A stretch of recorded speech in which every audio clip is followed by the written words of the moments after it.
Bonjour, dans cette vidéo, nous allons vous parler de la maladie de De Vivo ainsi que d'une nouvelle méthode de diagnostic. La maladie de Vivo, également appelée maladie du déficit en transporteur GLUT1, est une des maladies les plus rares au monde. Il s'agit d'une maladie génétique qui se manifeste chez les nouveau-nés et apparaît en général entre le premier et le 4e mois de vie de ce dernier.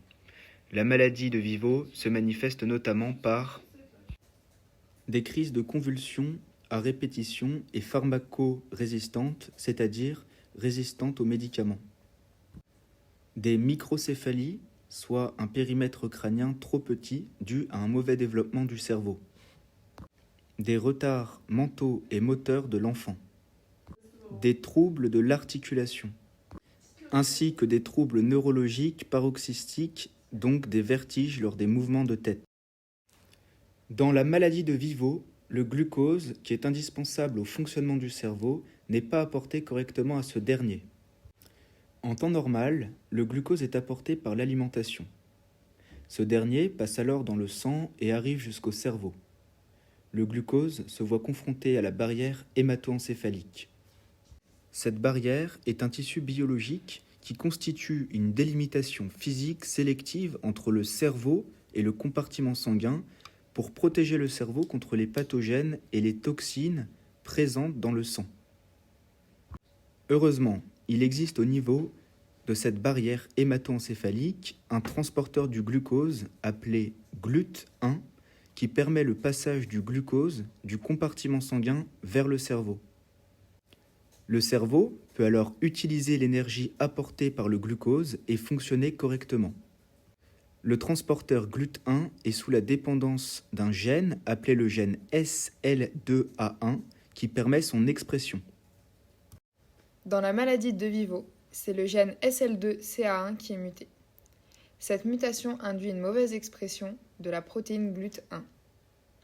Le glucose ne passe donc plus la barrière hémato-encéphalique, ce qui entraîne alors différents symptômes neurologiques qui ont été cités précédemment. Aujourd'hui encore, trop peu de personnes sont diagnostiquées. Diagnostiquer la maladie de Vivo est essentiel à la bonne prise en charge du patient. Effectivement, le diagnostic précoce permet de mettre en place un régime cétogène. Le régime cétogène est un régime riche en graisses. Ces graisses permettent de fabriquer des corps cétoniques. Ces corps cétoniques sont utilisés par le cerveau afin de compenser le manque de glucose. Mettre rapidement en place ce type de régime limite les conséquences sur le cerveau, d'où la nécessité d'effectuer un diagnostic le plus tôt possible. Le diagnostic actuel de la maladie de Vivo repose sur l'analyse du liquide céphalorachidien et sur une prise de sang. Pour l'analyse du liquide céphalorachidien, il faut effectuer une ponction lombaire. La ponction lombaire est un acte médical qui consiste à insérer une fine seringue entre deux vertèbres du patient pour effectuer un prélèvement du liquide céphalorachidien présent autour de la moelle épinière. Si la glycorrhagie, qui est le taux de sucre dans le liquide céphalorachidien, est inférieure à la glycémie, le taux de sucre dans le sang, la personne est en hypoglycorrhagie, soit un manque de sucre dans le liquide céphalorachidien. Cette mesure permet alors de confirmer le diagnostic de la maladie de Vivo. La ponction lombaire présente des désavantages. Cette pratique médicale est risquée et souvent douloureuse. Mal effectuée, cette dernière peut paralyser le patient. Autre point négatif de la ponction lombaire, elle doit être faite uniquement par un médecin. Le test META-GLUT1 est un dispositif expérimental de diagnostic in vitro. Il permet de quantifier le taux de transporteur GLUT1 présent également à la surface des globules rouges. Un taux faible de transporteur GLUT1 à la surface des globules rouges indique une mutation du gène SLC2A1, ce qui oriente vers le diagnostic de la maladie de Vivo. Ainsi, contrairement à la méthode diagnostique traditionnelle citée précédemment, avec la ponction lombaire, qui, rappelons-le, peut être risquée et douloureuse, ce test permet un diagnostic par une simple prise de sang. Rapide, sans danger et non invasif, ce test révolutionne la prise en charge du syndrome du déficit en GLUT1. Cette seconde méthode est une méthode récente. Son efficacité n'était pas encore sûre. C'est pourquoi une étude récente a permis de comparer l'efficacité de cette méthode de diagnostic avec la méthode de la mesure de la glycorachie par ponction lombaire. L'étude clinique présente ainsi les résultats de la performance de la méthode META-GLUT1 pour diagnostiquer la maladie de Vivo. Pour réaliser cette étude, 33 centres français se sont coordonnés pour étudier ce test sur 2 groupes de patients distincts. Le premier étant composé d'adultes et d'enfants de plus de 3 mois. Tous les patients testés présentaient des symptômes classiques ou des formes inexpliquées de la maladie de Vivo, c'est-à-dire avec des symptômes anormaux de ce syndrome. Le second groupe est composé uniquement de personnes déjà diagnostiquées pour la maladie de Vivo, des adultes et des enfants de plus de 3 mois également.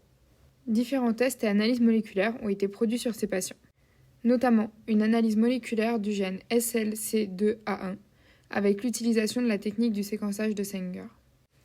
Rappelons-nous que ce gène code pour la protéine GLUT1. Cette méthode est une méthode permettant de trouver l'ordre des nucléotides dans un brin d'ADN. Elle consiste en une réplication de l'ADN d'intérêt avec des nucléotides modifiés et marqués avec des fluorochromes différents pour chaque nucléotide. Ces nucléotides permettent d'arrêter la réplication au moment où ils sont incorporés dans le brin d'ADN synthétisé. Cela permet d'analyser, grâce à une migration sur des gels, la taille des brins d'ADN synthétisés. Les couleurs observées grâce à un chromatogramme permettent de déduire quel est le dernier nucléotide incorporé sur le brin.